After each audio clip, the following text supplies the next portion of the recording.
ಎಲ್ರಿಗೂ ನಮಸ್ಕಾರ. ಇನ್ಫೋಸ್ಟ್ರೀಮ್ ಯೂಟ್ಯೂಬ್ ಚಾನಲ್ಗೆ ಎಲ್ರಿಗೂ ಸ್ವಾಗತ. ಈ ವಿಡಿಯೋದಲ್ಲಿ ನಾವು ಗಾಸ್ ಎಲಿಮಿನೇಷನ್ ಬಗ್ಗೆ 5ನೇ ಪ್ರಾಬ್ಲಮ್ ಅನ್ನ ಡಿಸ್ಕಸ್ ಮಾಡ್ತಾ ಹೋಗೋಣ. ಸೊ ಉಳಿದಿರುವಂತಹ ಎಲ್ಲಾ ಪ್ರಾಬ್ಲಮ್ಗಳ ಲಿಂಕ್ ಅನ್ನ ನಾನು ಡಿಸ್ಕ್ರಿಪ್ಷನ್ ಅಲ್ಲಿ ಕೊಟ್ಟಿರ್ತೀನಿ. ಸೊ ಗಾಸ್ ಎಲಿಮಿನೇಷನ್ ಅಂತ ಬಂದಾಗ ಸಿಂಪಲ್, ಅವರು 3 ಈಕ್ವೇಶನ್ ಗಳನ್ನ ಕೊಟ್ಟಿರ್ತಾರೆ.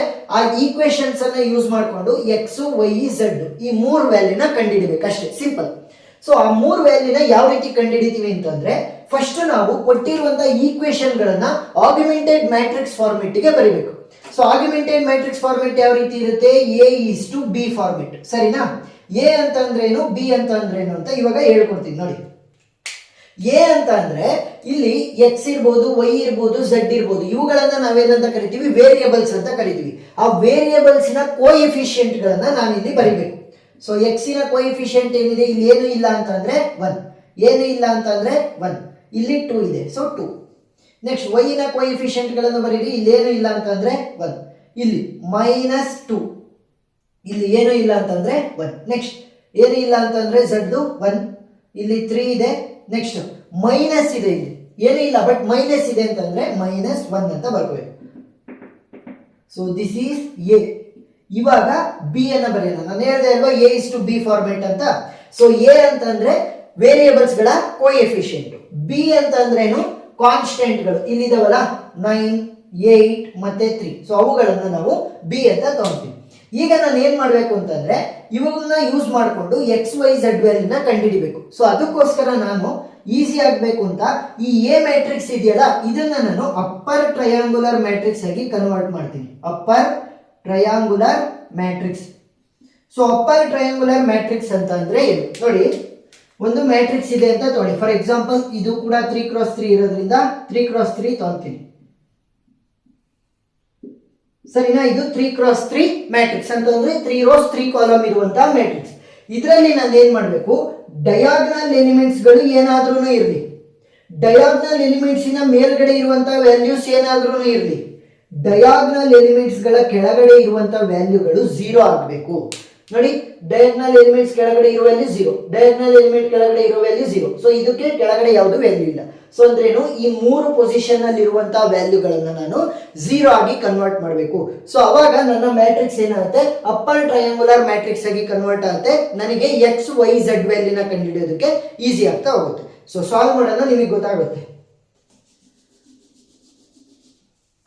ನೋಡಿ, ಇಲ್ಲಿ ಮೊದಲನೇ ಡಯಾಗ್ನಲ್ ಎಲಿಮೆಂಟ್ ಯಾವುದು? 1. ಸೊ ಅದರ ಕೆಳಗಡೆ 1 ಇದೆ, ಅದನ್ನು ಕೂಡ 0 ಮಾಡಬೇಕು. ಅದರ ಕೆಳಗಡೆ 2 ಇದೆ, ಸೊ ಅದನ್ನು ಕೂಡ 0 ಮಾಡಬೇಕು. ಎರಡನೇ ಡಯಾಗ್ನಲ್ ಎಲಿಮೆಂಟ್ ಯಾವುದು? -2. ಸೊ ಅದರ ಕೆಳಗಡೆ ಇರುವಂತಹ ವ್ಯಾಲ್ಯೂನ ನಾನು 0 ಮಾಡಬೇಕು. ಮೂರನೇ ಡಯಾಗ್ನಲ್ ಎಲಿಮೆಂಟ್ -1 ಇದೆ, ಬಟ್ ಅದರ ಕೆಳಗಡೆ ಯಾವುದು ವ್ಯಾಲ್ಯೂ ಇಲ್ಲ. ಕೇವಲ ಎ ಮ್ಯಾಟ್ರಿಕ್ಸ್ ಅನ್ನ ಮಾತ್ರ ನಾವು ಅಪ್ಪರ್ ಟ್ರಯಾಂಗುಲರ್ ಮ್ಯಾಟ್ರಿಕ್ಸ್ ಆಗಿ ಕನ್ವರ್ಟ್ ಮಾಡಬೇಕು, ಸರಿನಾ? ಅಂದ್ರೇನು? ಈ 3 ಪೊಸಿಷನ್ ಅಲ್ಲಿ ಇರುವಂತಹ ವ್ಯಾಲ್ಯೂಗಳನ್ನ 0 ಆಗಿ ಕನ್ವರ್ಟ್ ಮಾಡಬೇಕು. ಸೊ ಅದಕ್ಕೋಸ್ಕರ ನಾವು ಸಾಲ್ವ್ ಮಾಡೋದಕ್ಕೆ ರೋ ಟ್ರಾನ್ಸ್ಫಾರ್ಮೇಶನ್ ಅನ್ನ ಮಾತ್ರ ಯೂಸ್ ಮಾಡ್ತಾ ಹೋಗ್ತೀವಿ. ರೋ 1, ರೋ 2, ರೋ 3, ಸರಿನಾ? This is column 1, column 2, column 3. Vertical ಆಗಿದ್ರೆ ಕಾಲಮ್ಸ್, ಹಾರಿಜಾಂಟಲ್ ಅಲ್ಲಿ ರೋಸ್. ಸೊ ಇಲ್ಲಿ ಯೂಸ್ ಮಾಡೋದು ಕೇವಲ ರೋ ಟ್ರಾನ್ಸ್ಫಾರ್ಮೇಶನ್ ಮಾತ್ರ.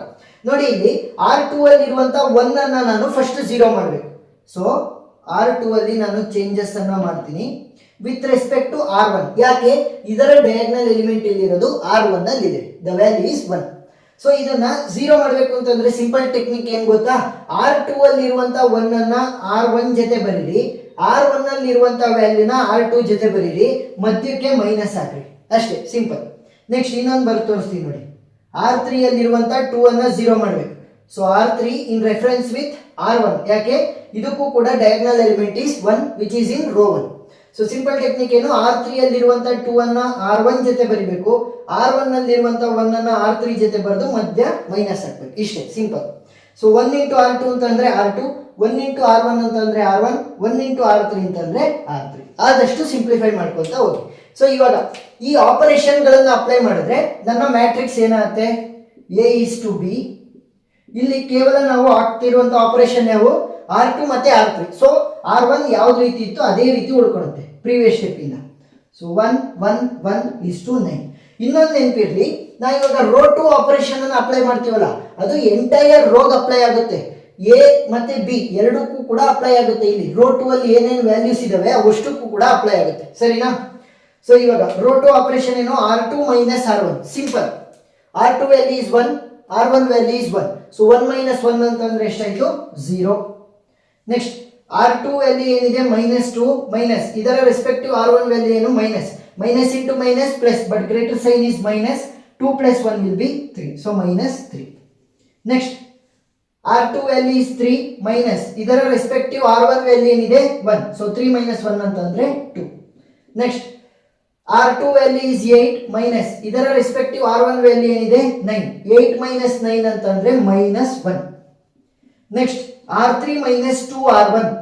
R3 minus 2R1. R3 value ಏನಿದೆ 2 minus 2 into ಇದರ ರೆಸ್ಪೆಕ್ಟಿವ್ R1 ವ್ಯಾಲ್ಯೂ ಏನಿದೆ 1. So 2 minus 2 will be 0. Next R3 value ಏನಿದೆ 1 minus 2 into ಇದರ ರೆಸ್ಪೆಕ್ಟಿವ್ R1 ವ್ಯಾಲ್ಯೂ ಏನು 1. So 1 minus 2 ಅಂತಂದ್ರೆ -1. ನೆಕ್ಸ್ಟ್ R3 ವ್ಯಾಲ್ಯೂ ಏನಿದೆ -1 minus 2 into ಇದರ ರೆಸ್ಪೆಕ್ಟಿವ್ R1 ವ್ಯಾಲ್ಯೂ ಏನು 1. So -1 minus 2. Minus into minus plus but greater sign is minus. 2 plus 1 will be 3. So -3. Next R3 value ಏನಿದೆ R3 value is 3 minus 2 into ಇದರ respective R1 value is 9. So 3 minus 9 2s are 18. So 3 minus 18 ಅಂತಂದ್ರೆ ಎಷ್ಟಾಗುತ್ತೆ 15 ಆಗುತ್ತೆ but greater sign is minus. So -15. So ಈಗ ನೋಡಿದ್ರೆ ಮೊದಲನೇ diagonal elements ಕೆಳಗಡೆ ಎಲ್ಲ ವ್ಯಾಲ್ಯೂಸ್ 0 ಇದೆ. ಎರಡನೇ ಡಯಾಗ್ನಲ್ ಎಲಿಮೆಂಟ್ ಇಸ್ -3. ಸೊ ಅದರ ಕೆಳಗಡೆ -1 ಅದೇ ರೀತಿ ಇದೆ. ಸೊ ಇದನ್ನ ನಾನು 0 ಮಾಡಿದ್ರೆ ಮುಗೀತು. ಈ ಮ್ಯಾಟ್ರಿಕ್ಸ್ ಅಪ್ಪರ್ ಟ್ರಯಾಂಗುಲರ್ ಮ್ಯಾಟ್ರಿಕ್ಸ್ ಆಗಿ ಕನ್ವರ್ಟ್ ಆಗುತ್ತೆ. So this is R1 R2 R3. So row 3 ಅಲ್ಲಿ -1 ಇದೆ. ಸೊ ಅದನ್ನ 0 ಮಾಡಬೇಕು. ಸೊ ರೋ 3 ಗೆ ಮಾತ್ರ ಆಪರೇಷನ್ ಅನ್ನು ಅಪ್ಲೈ ಮಾಡಿ. ಇದರ ರೆಸ್ಪೆಕ್ಟಿವ್ ಡಯಾಗ್ನಲ್ ಎಲಿಮೆಂಟ್ ಎಲ್ಲಿದೆ ಇಲ್ಲಿ -3 that is in row 2. So row 2 ದು ರೆಫರೆನ್ಸ್ ಅನ್ನು ತಗೋಬೇಕು. ಸಿಂಪಲ್ ಟೆಕ್ನಿಕ್ ಏನು R3 ಅಲ್ಲಿರುವಂತ -1 ಅನ್ನ R2 ಜೊತೆ ಬರಿಬೇಕು. R2 ಅಲ್ಲಿರುವಂತ -3 ಅನ್ನ R3 ಜೊತೆ ಬರಿಬೇಕು. ಮಧ್ಯ ಮೈನಸ್ ಹಾಕಬೇಕು. So -3 R3 minus into minus plus ಆಗುತ್ತೆ. 1 ಇಂಟು R2 ಅಂತಂದ್ರೆ R2. ಸರಿನಾ? ಈ ಒಂದು ಈಕ್ವೇಶನ್ ಉಳ್ಕೊಳ್ಳುತ್ತೆ. ಸೊ ಇವಾಗ ಅಪ್ಲೈ ಮಾಡಿ. ಕೇವಲ R3 ಗೆ ಮಾತ್ರ ಅಪ್ಲೈ ಮಾಡ್ತಾ ಇರೋದ್ರಿಂದ R1 ಮತ್ತೆ R2 ಅದೇ ರೀತಿ ಉಳ್ಕೊಂತವೆ. 1 1 1 is to 9. 0 minus 3 2 is to -1. So equation ಏನಿರೋದು ನಮಗೆ -3R3 plus R2. -3 into R3 value ಏನಿದೆ 0 ಪ್ಲಸ್ R2 ವ್ಯಾಲ್ಯೂ ಏನು 0. ಇದರ ರೆಸ್ಪೆಕ್ಟಿವ್ R2 ವ್ಯಾಲ್ಯೂ ಕೂಡ 0. So 0 into anything will be 0. 0 plus 0 will be 0. Next R3 value ಏನಿದೆ -1. ಇದರ respective R2 value ಏನಿದೆ -3. Minus into minus plus ಆಗುತ್ತೆ. 3 1s are 3 plus into minus minus 3 ಹಾಗೆ ಉಳ್ಕೊಳ್ಳುತ್ತೆ. So 3 minus 3 ಅಂತಂದ್ರೆ 0. Next -3 into R3 value ಏನಿದೆ -3 plus ಇದರ respective R2 value ಏನಿದೆ 2. Minus into minus plus 3 3s are 9 plus 2 ಅಂತಂದ್ರೆ ಎಷ್ಟಾಯ್ತು 11. ಸರಿನಾ? ಸೊ 11 ಅಂತ ಬರೀರಿ. Next last one R3 value ಏನಿದೆ -15. R2 ವ್ಯಾಲ್ಯೂ ಏನಿದೆ ಇದರ respective R2 value is -1. So minus into minus plus ಆಗುತ್ತೆ. 15 3s are 45 plus into minus minus 1. So 45 minus 1 ಅಂತ ಅಂದ್ರೆ 44 ಉಳ್ಕೊಂತು.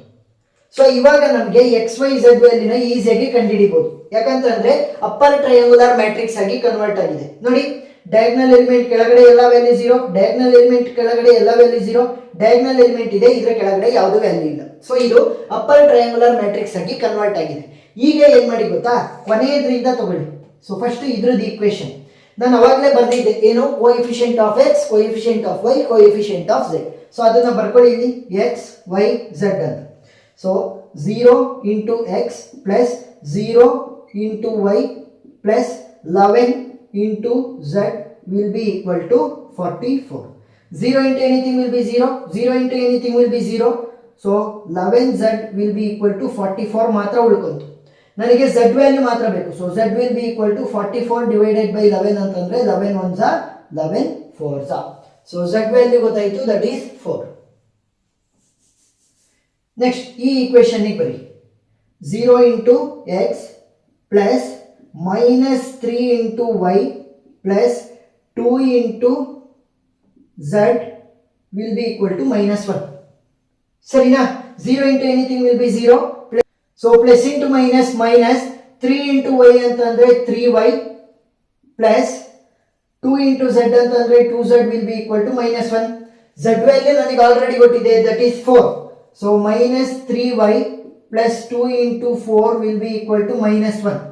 So -3y plus 4 2 8 will be equal to -1 ಅಲ್ವಾ. So -1 ಅನ್ನ ಈ ಕಡೆ ತರೋಣ, 3y ಅನ್ನ ಆ ಕಡೆ ಕಳ್ಸೋಣ. ಸೊ ಅವಾಗ ಏನಾಗುತ್ತೆ 8 -1 ಈ ಕಡೆ ಬಂದ್ರೆ +1 which will be equal to -3y ಆ ಕಡೆ ಹೋದ್ರೆ +3y ಆಯಿತು. 8 + 1 ಅಂತಂದ್ರೆ 9 ಡಿವೈಡೆಡ್ ಬೈ 3 ಕೆಳಗಡೆ ಕಳಿಸುತ್ತೀವಿ. ಸೊ 3 ಈ ಕಡೆ ಕಳಿಸಿದ್ರೆ ಕೆಳಗಡೆ ಬರುತ್ತೆ which will be equal to y. 3 1s are 3 3s are 9. So y value will be equal to 3. Next last one 1 into x plus 1 into y plus 1 into z will be equal to 9. So x value ಗೊತ್ತಿಲ್ಲ, but y ಮತ್ತೆ z value ಗೊತ್ತಿದೆ. 1 into x will be x, 1 into y will be y, 1 into z will B z. So x value ಗೊತ್ತಿಲ್ಲ, y ಮತ್ತೆ z value ಗೊತ್ತಿದೆ. So x plus y value is 3 plus z value is 4 which will be equal to 9. x plus 4 plus 3 ಅಂತಂದ್ರೆ 7 which will be equal to 9. x will be equal to 9 minus 7. So x value ಏನಾಯಿತು 2. So simple. So x value ಕೂಡ ಗೊತ್ತಾಯಿತು, that is 2. So ಏನು ಈ problem ಅನ್ನ ಮಾಡಬೇಕಾದ್ರೆ ಗೊತ್ತಿರಬೇಕು, first ಕೊಟ್ಟಿರುವಂತ equation ಗಳನ್ನ ಆರ್ಗ್ಯುಮೆಂಟ್ ಮಾಡ್ಕೊಳ್ರಿ. ಆರ್ಗ್ಯುಮೆಂಟ್ ಮಾಡ್ಕೊಂಡಾದ್ಮೇಲೆ ಎ ಮ್ಯಾಟ್ರಿಕ್ಸ್ ಇರುತ್ತಲ್ಲ ಅದನ್ನ ಅಪ್ಪರ್ ಟ್ರಯಾಂಗುಲರ್ ಮ್ಯಾಟ್ರಿಕ್ಸ್ ಆಗಿ ಕನ್ವರ್ಟ್ ಮಾಡೋದಕ್ಕೆ ಟ್ರೈ ಮಾಡಿ. ಆಮೇಲೆ ಲಾಸ್ಟ್ ಇಂದ ಈಕ್ವೇಶನ್ಸ್ ಅನ್ನ ಬರಿತಾ ಹೋಗಿ, ಅವಾಗ ನಿಮಗೆ XYZ ವ್ಯಾಲ್ಯೂಸ್ ಸಿಗ್ತಾ ಹೋಗುತ್ತೆ. ಸೊ ಪ್ರಾಬ್ಲಮ್ ಅರ್ಥ ಆಗಿದೆ ಅಂತ ಅನ್ಕೊಂಡಿದ್ದೀನಿ. ಒಂದೇ ಒಂದು ಪ್ರಾಬ್ಲಮ್ ಅಲ್ಲಿ ಅಷ್ಟು ಪರ್ಫೆಕ್ಟ್ ಆಗಲ್ಲ, ಒಂದ್ 2-3 ಪ್ರಾಬ್ಲಮ್ ಸಾಲ್ವ್ ಮಾಡಬೇಕು. ಸೊ ಆ ಎಲ್ಲಾ ವಿಡಿಯೋ ಲಿಂಕ್ಗಳು ಡಿಸ್ಕ್ರಿಪ್ಷನ್ ಅಲ್ಲಿ ಇರ್ತವೆ, ನೀವು ನೋಡ್ಬೋದು. ಏನಾದ್ರೂ ಡೌಟ್ ಇತ್ತು ಅಂತಂದ್ರೆ ಕಮೆಂಟ್ ಸೆಕ್ಷನ್ ಅಲ್ಲಿ ತಿಳಿಸಿ, ನಾನು ಕ್ಲಾರಿಫೈ ಮಾಡ್ತೀನಿ. ವಿಡಿಯೋ ಇಷ್ಟ ಆಗಿದ್ರೆ ಸಬ್ಸ್ಕ್ರೈಬ್ ಆಗೋದನ್ನ ಮರಿಬೇಡಿ. Thank you.